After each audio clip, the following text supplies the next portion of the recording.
we are happy to have with us Bishop Jackson from Chesapeake and Boston. Let me ask you, sir, you just had a run for office, and of course you've had your congregations for many years. What do you see as the main story the media misses? Well, I think the main story the media misses is the degree to which our country has shifted away from constitutional values and Judeo-Christian values into a sort of a secularist, atheist approach to life. And I think the reason they miss it is that they're leading the way in that shift. So that's not a story that they want to tell.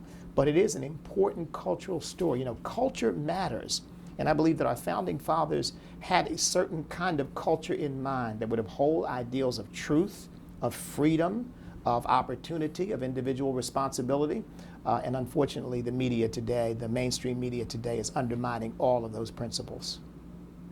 You know, those of us who believe in traditional values have really lost the vocabulary war. Because the left has been very good at couching things in a way that the average American who doesn't have time to think too deeply about the issues, they hear a phrase, they hear an idea, they think, well, gee, yeah, that makes sense to me. And they've done it all along the way in this battle, you know, with the use of cute phrases and things that are meant to sell the idea. And we've got to get better at that.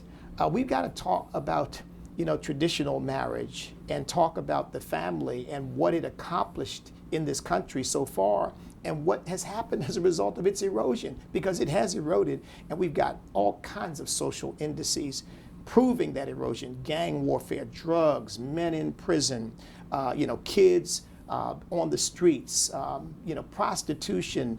It's a whole host of social ills that have been the result of the breakdown of the family. I think we've got to sell the idea that there's a reason why our country was better off before the 1960s, when families were largely intact socially and culturally, than it is now with families breaking down.